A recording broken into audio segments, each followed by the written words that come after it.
Hi friends, అందరూ ఎలా ఉన్నారు? హరిహర వీరమల్లు పవన్ కళ్యాణ్ గారి సినిమా సూపర్ డూపర్ హిట్. ఇప్పుడే చూసి వచ్చాను. ఇప్పుడు నేను సౌత్ ఆఫ్రికాలో ఉన్నాను.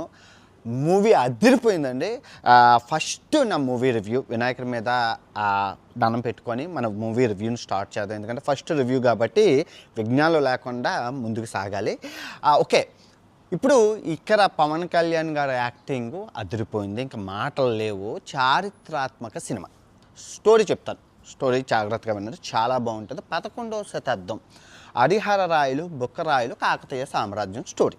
సో కాకతీయ సామ్రాజ్యం, హరిహర రాయలు బుక్కరాయలు కాకతీయ సామ్రాజ్యం కూలిపోయాక ఈ వీళ్ళిద్దరూ కొత్త సామ్రాజ్యం ఏర్పరచుకోవడం కోసం తిరుగుతున్న సమయంలో మహాబీన్ తొక్కలక్ సామ్రాజ్యంలో చేరి ఆ తర్వాత అక్కడి నుంచి విడిపోయి విజయనగర సామ్రాజ్యాన్ని ఏర్పరుస్తారు. వాళ్ళకి పుట్టిన కొడుకే మన హరిహర వీరమల్లు.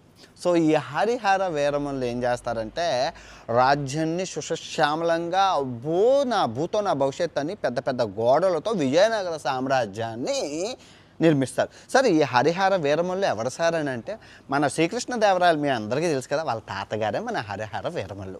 సో విజయనగర సామ్రాజ్య స్థాపకుడు, పితామహుడు. సో ఆ రోజుల్లో ముస్లిం రాజుల మీద దండయాత్ర చేసి కోహినూరు డైమండ్ని ఎత్తుకెళ్ళిపోయిన ఔరంగజేబుని ఎదిరించి ప్రజల్ని విడిపించి కోహినూరు డైమండ్ వెనక్కి తెప్పించి, అబ్బో చరిత్ర అసలు సినిమాలో ద పీక్, ఎవ్రీథింగ్ నిజంగా. ఇప్పటికొచ్చి పవన్ కళ్యాణ్ గారు కామెడీ చేశారు, యాక్షన్ చేశారు, కరాటీలు అన్నీ చేశారు కానీ సెంటిమెంట్ చేశారు. కానీ పవన్ కళ్యాణ్ గారు ఎప్పుడు చారిత్రాత్మక సినిమాలు నటించలేదు. ఈవెన్ రామ్ చరణ్ గారు మగధీర నటించారు, బాహుబలిలో ప్రభాస్ గారు నటించారు. ఇప్పుడు చూసుకుంటే చాలామంది చాలా సినిమాలు చేశారు, కానీ మన చారిత్రాత్మక సినిమా అనేది మటుకు పవన్ కళ్యాణ్ గారి రూపంలో వచ్చింది. చాలా బాగుంది. హైలైట్ నా భూతో నా భవిష్యత్తు చాలా బాగుంది. హైలైట్ ట్విస్ట్ కూడా చెప్పేస్తున్నాను ముందే మీకు.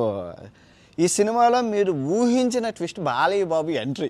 బాలయ్య బాబు ఉన్నారు, అమ్ముడు సినిమాలో మీకు ఎక్కడా చూపించలేదు.